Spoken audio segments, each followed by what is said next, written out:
Hi guys, welcome to my channel. First time viewers, always welcome. I'll be discussing the Polymer80 grip module for the SIG P250 and P320. So it's like this. The rumor goes that the P250 was initially a .40 caliber Smith & Wesson designed to be an air marshal's pistol. And it was kind of one of the earlier attempts to do a polymer type grip pistol, to bring something like that into the market. So it had a real heavy trigger pull, and it wasn't really to the liking of a lot of people. So it didn't do so hot until they, redesigned it and came up with the P320. So in the P320, you have all kinds of calibers. You got 9mm, you got Smith & Wesson .40, you got 357 SIG, you got 45 ACP.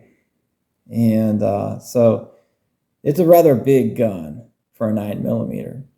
SIG makes a lot of fantastic 9mm, and the P320, in my opinion, is not it. You're completely... Like, if you have one, yeah, okay, that's great. Don't let me talk you out of it. But I could have got one if I wanted to. I could have got a 45 if I wanted to.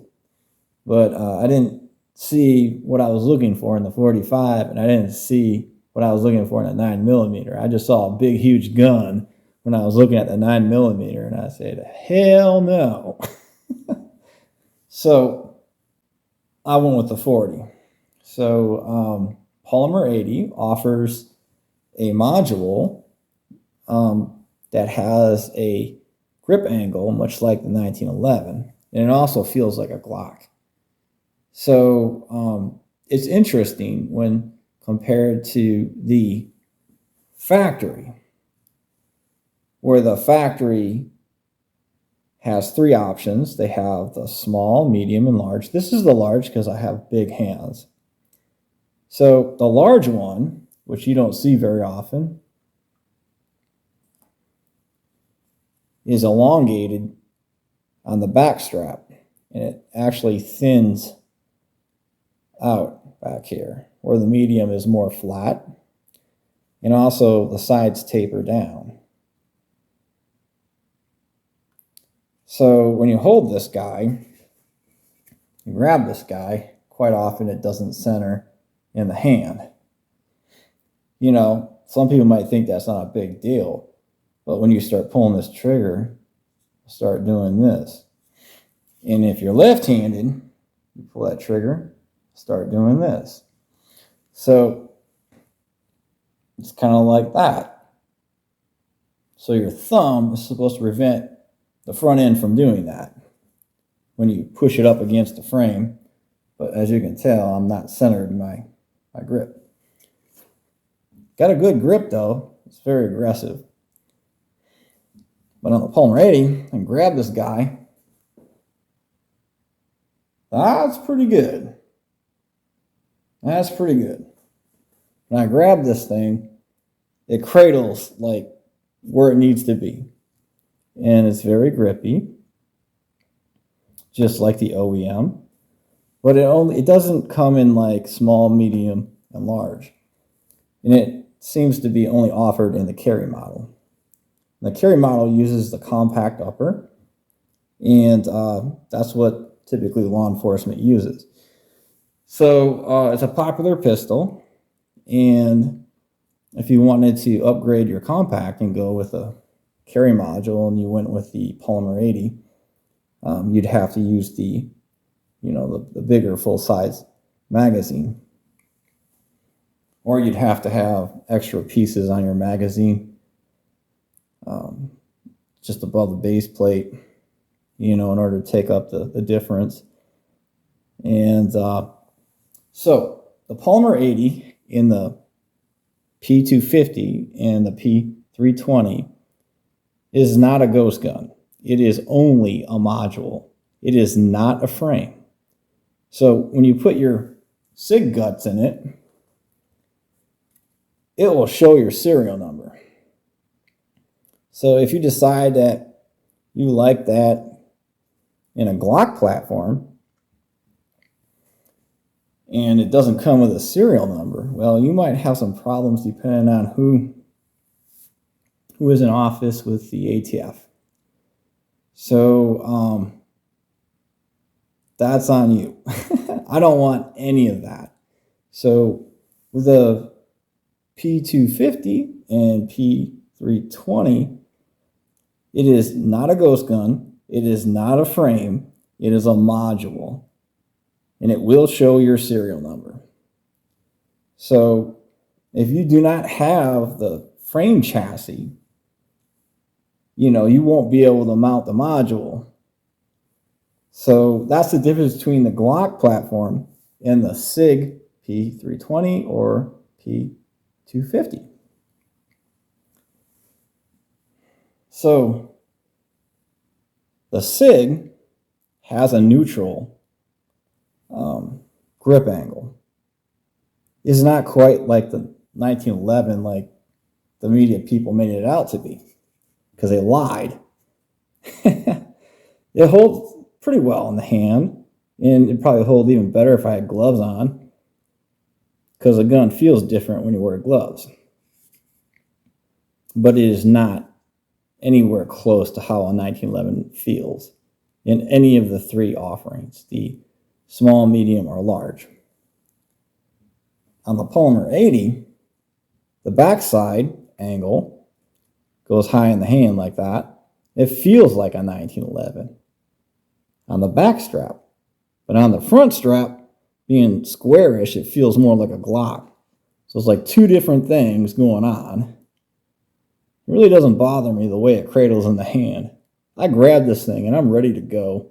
It was, very little finite adjustments in my fingers and with my thumb to center this gun in my hand. I might use the second hand here, the support hand, to shoot, but I don't need it because I have such a good hold with this.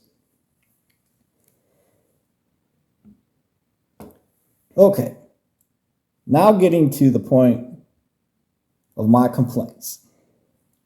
I have some real serious gripes with SIG when it comes to their magazines.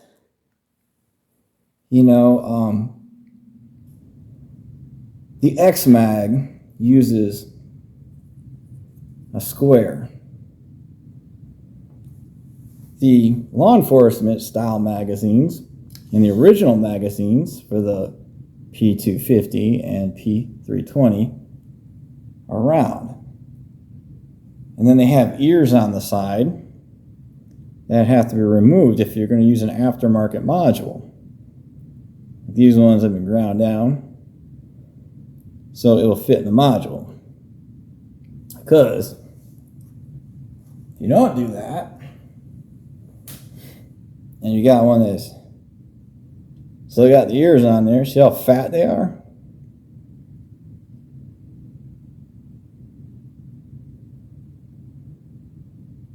You try to use it, your aftermarket module, try to put her in there, and oh my gosh, it doesn't fit. And the only way you're going to get this to fit,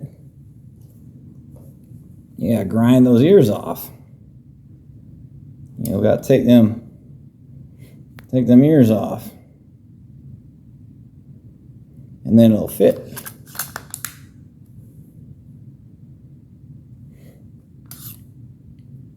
If you want a really nice base pad, you want to go with the Vickers Tactical, my favorite. Those will fit in there, even though they have the ears, because the ears are very thin. And you can tell it fits quite well in the gun, if you could just get it on the magazine. But the lock plate that locks these base plates in are for an X-Mag, the X series, and not the basic. This is the basic. It's round. And then they've got some kind of weird rectangular oval one now for like their high cap mags. So that's one thing that really annoys the heck out of me when it comes to SIG, is their inconsistency with their They're magazine base plates and the magazine base plate lock.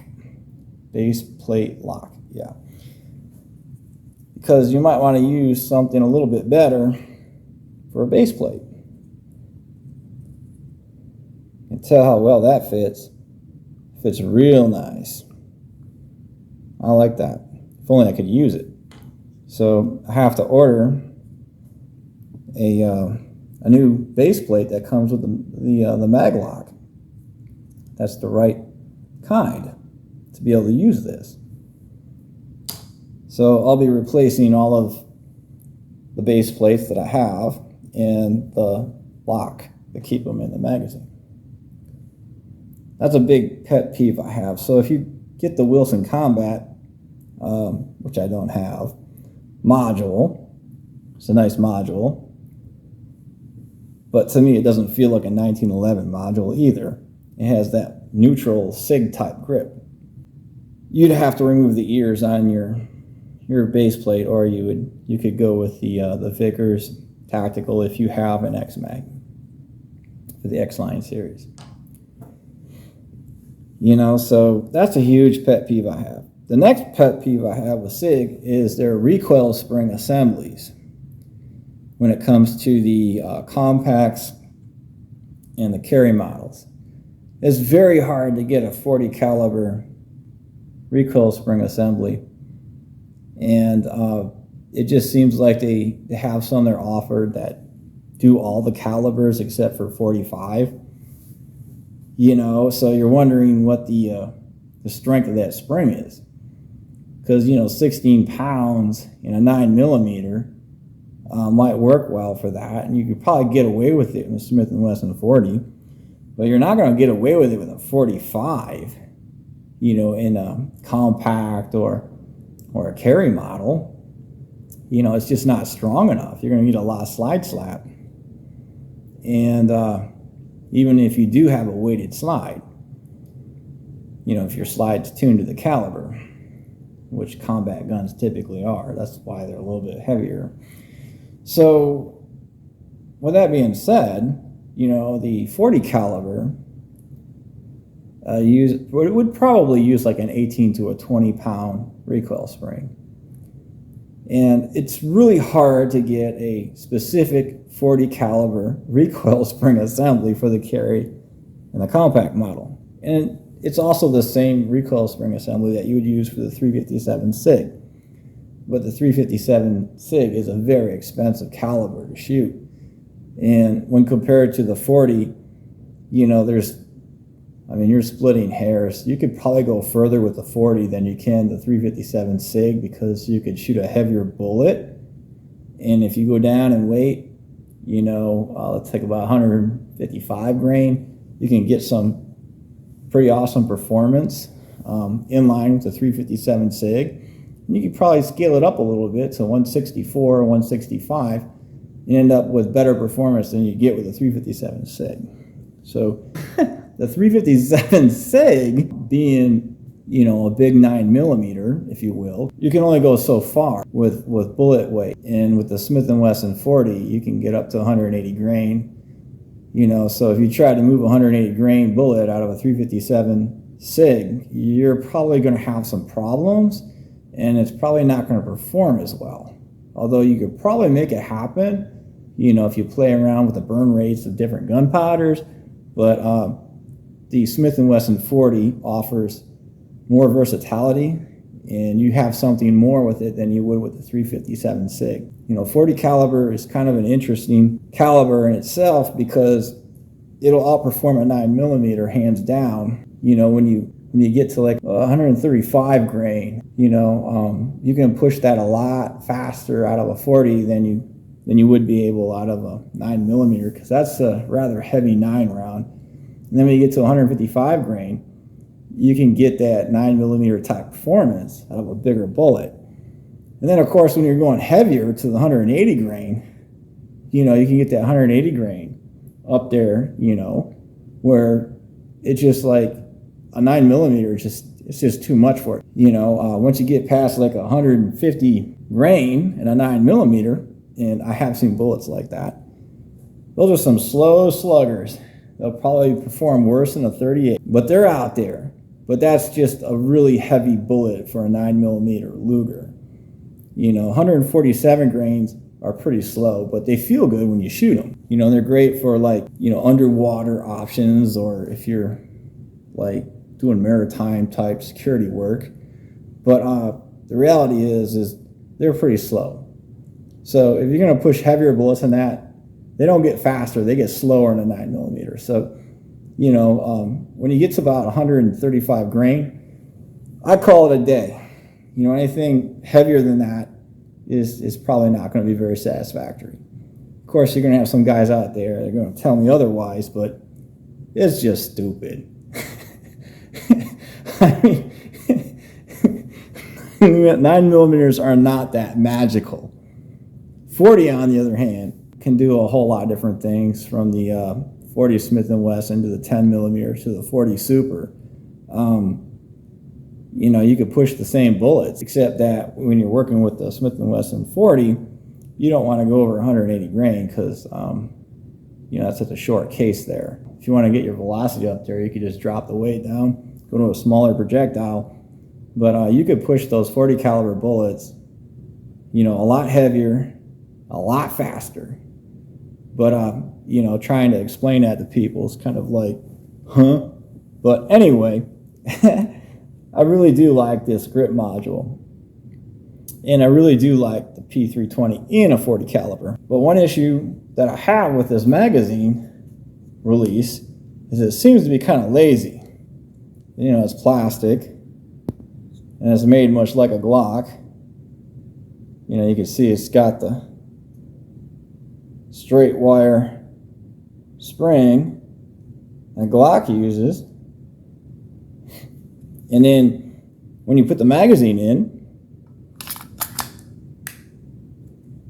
it just clicked in. You heard it. It went flush.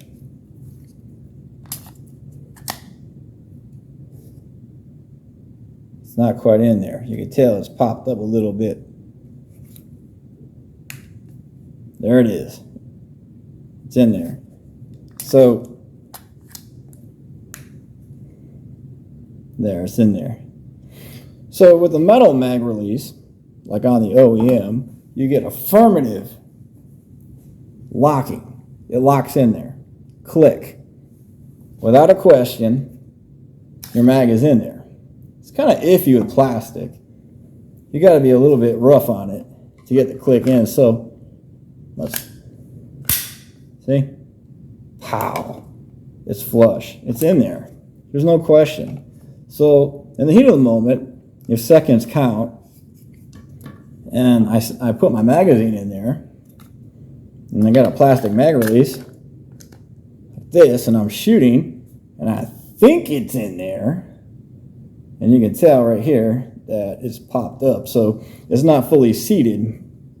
You can lose this magazine. You could be shooting and then just fall out from underneath there. So there might be a break-in period with this module. But yeah, that's the only thing I could really say about the Polymer80 module. But I like it, and I think you will too. It's a pretty good thing to have. I like it a lot better than the OEM. I like it a lot better than the Wilson module. And it has a lot to offer. You might want to check it out for yourself. But it also comes in other colors like green, gray, black, cobalt. This is that flat dark earth, you know, which happens to match the Vickers tactical base plate. You know, they're pretty close to the same color, which I like. One thing to consider when you do base plates, you know, some people want to match their gun. You know, they're like, well, I want my gun to be all the same color.